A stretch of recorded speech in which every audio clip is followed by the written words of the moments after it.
Assalamualaikum warahmatullahi wabarakatuh. Jumpa kembali pada video mata pelajaran sejarah kelas 10 semester 2. Pada video kali ini kita akan membahas mengenai kehidupan awal manusia Indonesia.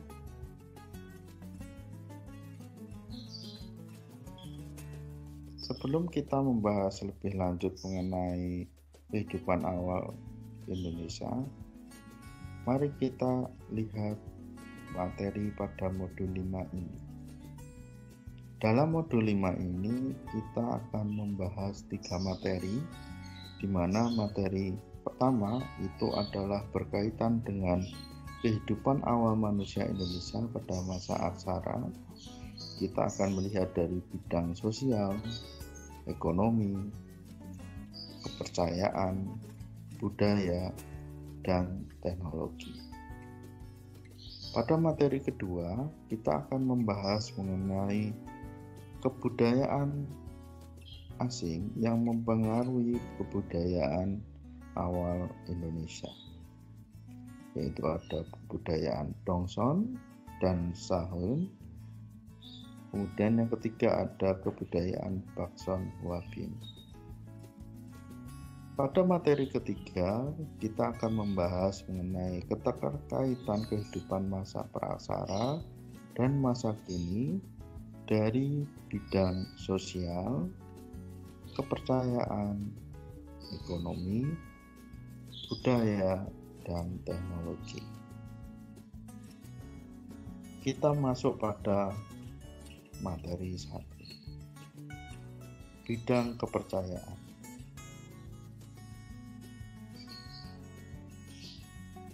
Pada bidang kepercayaan ini kita akan membahas masing-masing zaman. Kita ketahui pada masa purba, zaman itu dibagi menjadi 5. Pertama, Paleolitikum, kedua, Mesolitikum, ketiga, Neolitikum, keempat, Megalitikum, dan kelima adalah Purbagian. Pertama, pada masa Paleolitikum. Pada masa Paleolitikum, bidang kepercayaan pada masa ini masih belum diketahui karena belum ditemukan bukti-bukti tentang kepercayaan pada masa ini. Dimungkinkan mereka masih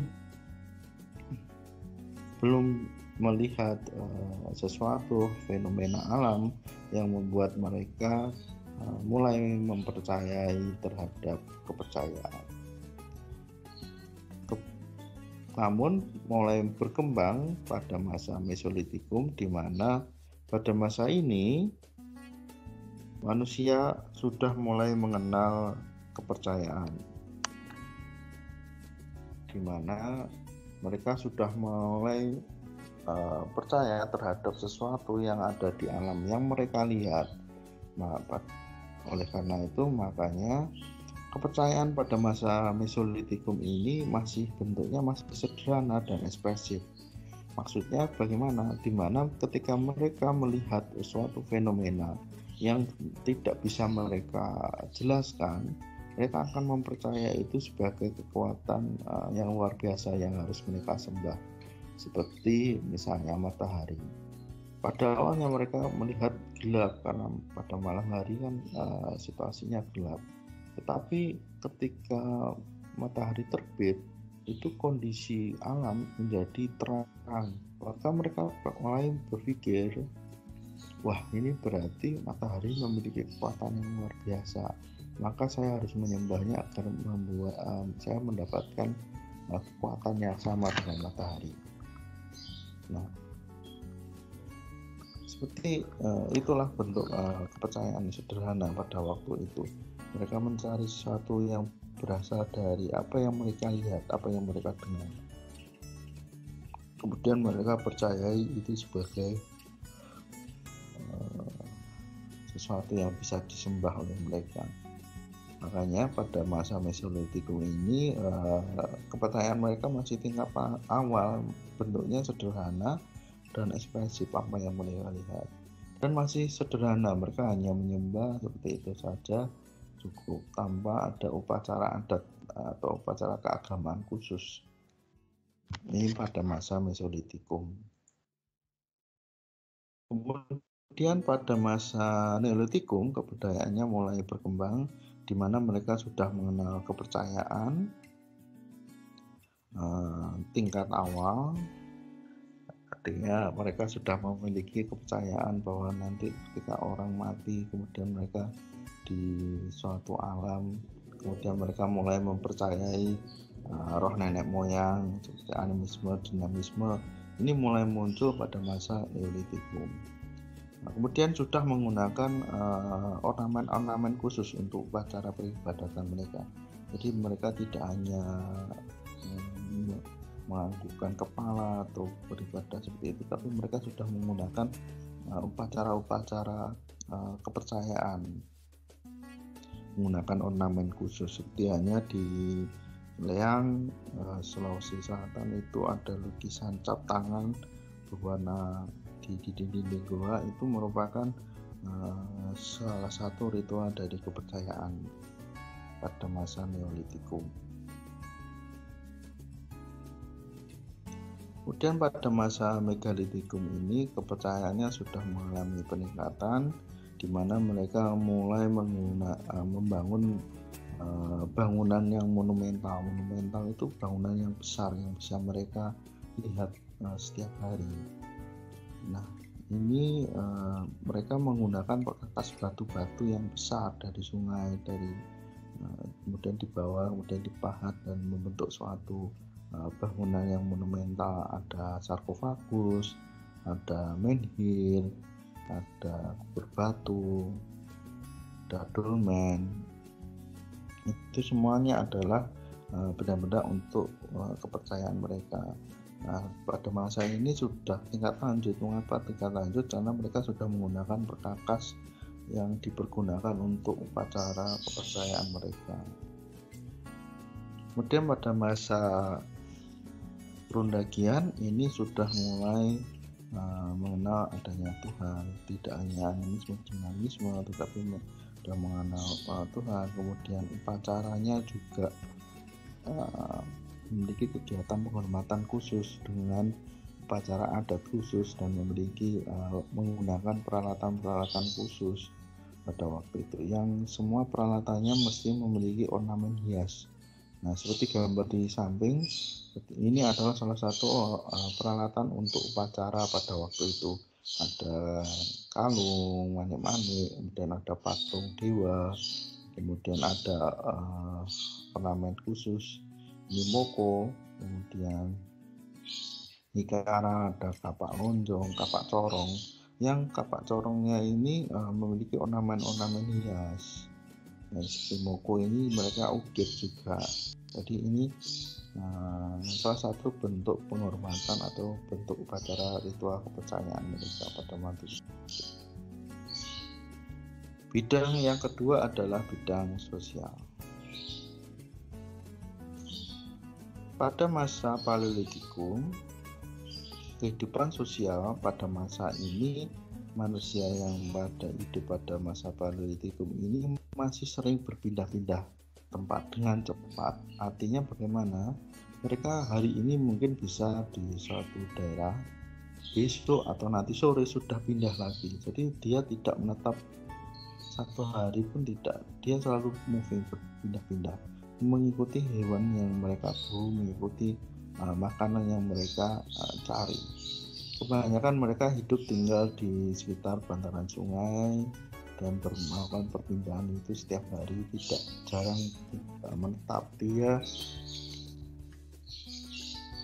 aktivitasnya melakukan pemburuan awal dan mengumpulkan bahan-bahan makanan.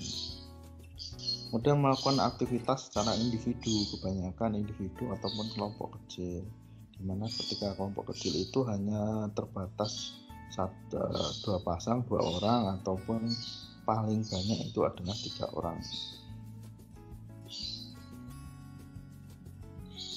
Kemudian pada masa Mesolitikum mereka masih berpindah-pindah, tetapi sudah agak menetap atau semi nomaden, di mana mereka sudah membuat tempat-tempat teduh untuk berteduh.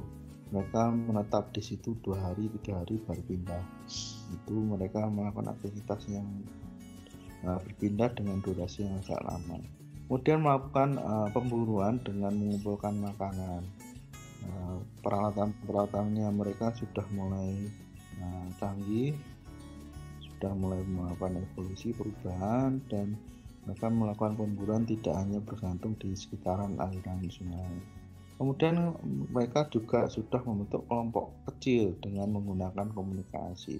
Kelompok kecil ini sudah mulai terdiri lebih dari sepasang atau 3 orang, bisa sampai 10. Nah, dalam pemburuan mereka juga sudah mengenal komunikasi. Nah, komunikasi ini biasanya dipergunakan untuk aktivitas berburu. Jadi bentuk komunikasi ini mengalami perkembangan karena aktivitas pemburuan. Jadi ketika berburu mereka harus berkomunikasi, maka kemampuan komunikasi mereka juga meningkat.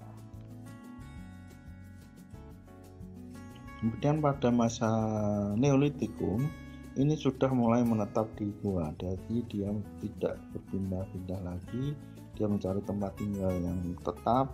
Nah, tempat tinggalnya biasanya berada di gua, kemudian mampu bercocok tanam, dan meskipun cocok tanamnya ini adalah cocok tanam tingkat awal, di mana tingkat awal ini mereka hanya menanam tanaman tanpa mengolah tanah. Jadi mereka misalnya habis makan, dan bijinya dibuang di tanah, kemudian bijinya itu nanti akan tumbuh.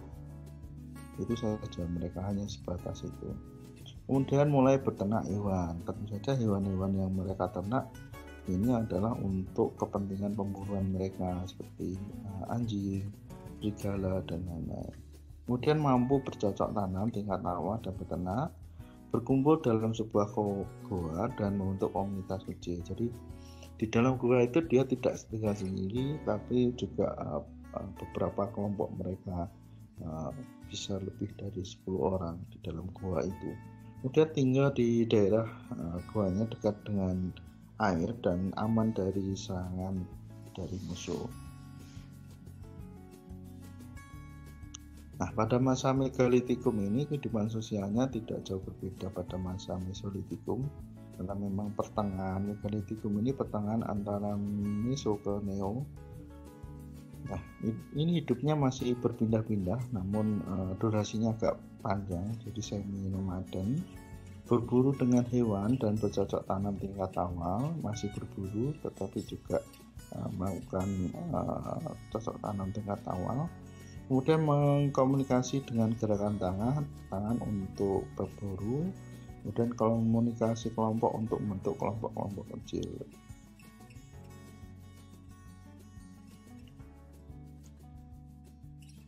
Zaman selanjutnya adalah zaman perundagian. Pada masa perundagian ini mulailah manusia mulai menunjukkan peradabannya, di mana mereka sudah mulai membentuk rumah mereka terbuat dari jerami, atapnya dari jerami, kemudian dindingnya bisa dari kayu biasanya. Kemudian hunian ini tetap berada di dekat lokasi air karena untuk pertanian mereka, kemudian untuk minum masak mereka. Kemudian melakukan aktivitas bercocok tanam dengan teknologi beternak hewan-hewan ternak dengan menggunakan sebidang tanah. Jadi mereka sudah menggunakan tanah yang dikasih batas untuk pertanian mereka, menanam, mulai mengolah sawah, dan lain-lain. Kemudian sudah mengenal sistem pembagian kerja di dalam komunitas. Ada yang menjadi kepala suku, kemudian ada yang menjadi pekerja, ada yang berburu. Ini sudah mulai mengenal fungsi dan peran mereka masing-masing. Membentuk komunitas masyarakat dengan pembagian kerja masing-masing individu.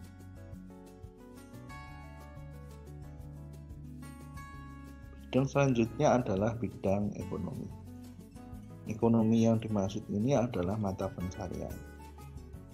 Pada masa Paleolitikum, pada masa ini manusia mata pencahariannya hanya dalam segi berburu hewan dengan sederhana. Dia hanya melihat hewan kemudian dikejar dan ditangkap atau diburu. Nah, untuk makanan mereka hanya menggunakan tanaman-tanaman yang ada di sekitar mereka. Kemudian pada masa Mesolitikum ini mata pencaharian mereka masih berburu, tetapi mengalami bentuk perubahan atau perkembangan, di mana ketika berburu dia tidak hanya mengandalkan kelompoknya saja, tetapi juga dibantu dengan hewan peliharaannya seperti anjing, hyena ataupun serigala. Kemudian melakukan pengumpulan makanan dari berbagai jenis makanan tanaman yang dapat dikumpulkan.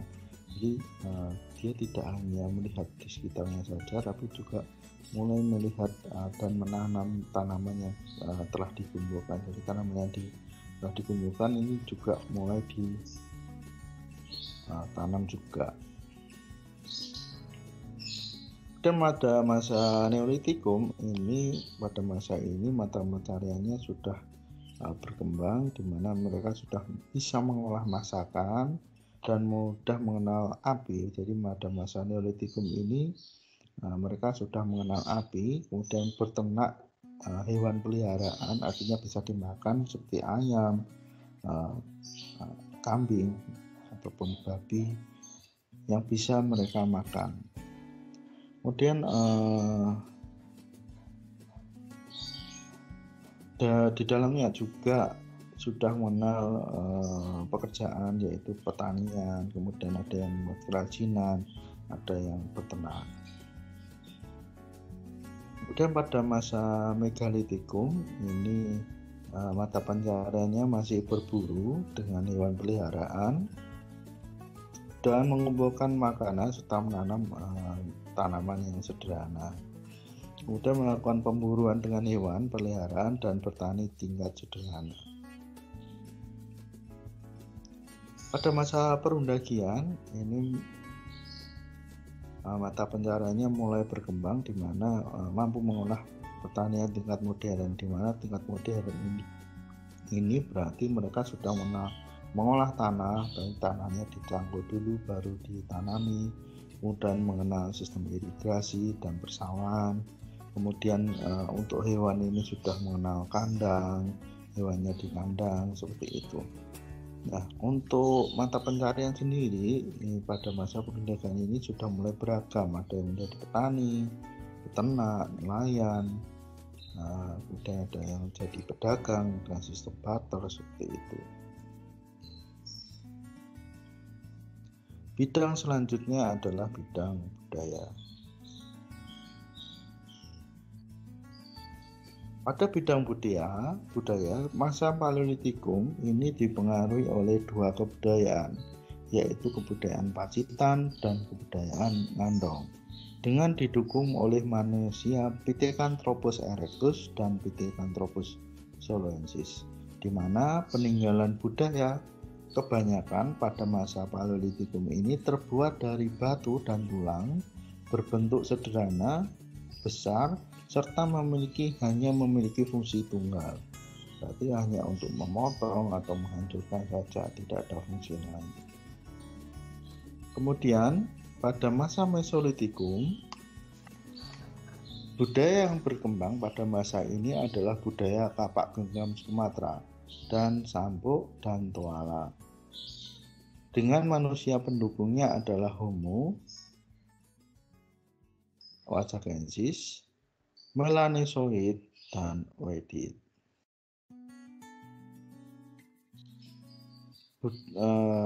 Perkakas yang dihasilkan dari budaya pada masa ini terbuat dari batu dan tulang, berbentuk sederhana, sudah pipih dengan fungsi ganda, artinya untuk fungsi lain selain untuk berburu, memotong, tapi difungsikan untuk yang lain. Pada masa Neolitikum, kebudayaan yang terkenal pada masa ini adalah budaya kapak persegi dan kapak lonjong dengan manusia pendukung, yaitu Proto-Mayu, di mana perkakas atau hasil budaya pada masa ini terbuat dari bahan batu dan campuran logam dan dipergunakan fungsi ganda dan alat upacara. Jadi selain untuk memotong, berburu, alat-alat yang dibuat pada masa ini juga dipergunakan untuk alat-alat upacara. Megalitikum. Pada masa ini budaya yang terkenal yaitu adalah budaya megalitik tua dan megalitik muda, di mana manusia pendukungnya adalah Proto Melayu dan Detro Melayu. Perkakas yang digunakan masih terbuat dari batu, tetapi bentuknya besar dan kebanyakan difungsikan untuk kepercayaan atau upacara kepercayaan mereka. Masa perundagian. Pada masa ini budaya yang berkembang adalah budaya Dongson dengan manusia pendukung Detro Melayu. Perkakas dari logam dengan berbentuk ada ukiran dan difungsikan untuk ganda, selain itu juga untuk upacara kepercayaan.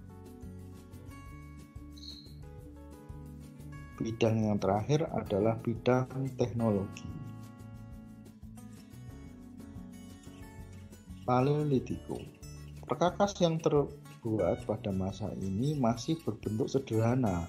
Bahannya juga terbuat dari batu, berbentuk besar dan agak tumpul, meskipun sudah diasah agak meruncing. Kemudian memiliki fungsi tunggal untuk satu aktivitas serta teknik pembuatan masih dengan pemangkas batu. Jadi diam untuk membuat batu, perkakas batu, apa genggamnya, mereka meruncingannya juga dengan menggunakan batu, dengan dipukul dengan dibuat agak runcing. Kemudian bentuknya masih tumpul dan besar karena belum runcing, batunya juga besar. Fungsinya tunggal hanya untuk menghancurkan saja. Kemudian pada masa Mesolitikum ini sudah mengalami perkembangan teknologinya, di mana bentuk perkakas yang dibuat ini sudah mulai runcing meskipun bahannya dari batu dan tulang, tetapi bentuknya itu sudah runcing dan memendek, tidak besar, tidak tumpul, tetapi sudah mulai ramping dan runcing. Kemudian berfungsi sebagai salah satu aktivitas untuk memotong dan menusuk benda dengan teknik pembuatan mengasah batu dan tulang. Jadi alatnya ini sudah difungsikan untuk bisa untuk memotong dan menusuk. Kemudian teknik membuatnya itu dengan cara diasah dengan batu, masih diasah dengan batu, tetapi bentuknya tidak besar lagi, tumpul lagi seperti pada masa Paleo, tapi sudah dibuat runcing seperti ini dan ramping. Dan pada masa Neolitikum, perkakasnya sudah mulai halus dan tajam serta runcing. Dengan bahan masih tetap sama, yaitu dari batu dan tulang. Memiliki fungsi ganda selain untuk memotong, tetapi juga untuk upacara dengan teknik pembuatan asah yang halus. Jadi batu yang sudah diruncingkan itu juga diasah biar menjadi halus, tidak masih kasar. Kemudian sudah tajam, kemudian runcing. Selain itu juga dipergunakan untuk upacara-upacara keagamaan. Dan pada masa Megalitikum ini perkakas yang dibuat itu bentuknya besar, terbuat dari batu sungai berbentuk besar. Kemudian fungsi perkakas ini kebanyakan digunakan untuk kepercayaan dan menggunakan teknik membuatnya dengan cara memahat batu. Jadi bentuknya seperti ini, kurang lebih ini seperti sarkofagus atau kubur batu. Jadi kemudian batu yang besar ini dipapah, dipahat, kemudian di tengahnya itu dibuat seperti cengkungan ini untuk menaruh mayat untuk kepercayaan mereka.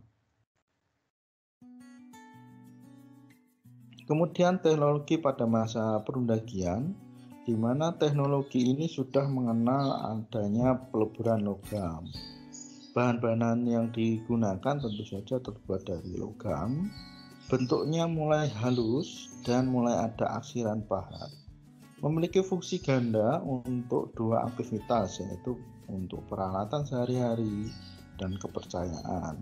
Dan teknik untuk membuat dengan cara cetak lilin dan setangkap. Jadi setangkap itu seperti ini. Setangkap artinya ini sudah dia membentuk suatu cetakan, kemudian nanti dituangkan cairan biji emasnya ini, biji besi ini dituangkan di sini, kemudian membentuk pola sesuai dengan cetakan. Ini setangkap. Kemudian ada cetak lilin. Cetak lilin itu seperti ini. Dia menaruh biji besi yang sudah meleleh, dituangkan dalam lilin yang sudah dibentuk dalam cetakan. Demikian video pembelajaran kali ini. Apabila ada kekurangan saya mohon maaf. Assalamualaikum warahmatullahi wabarakatuh.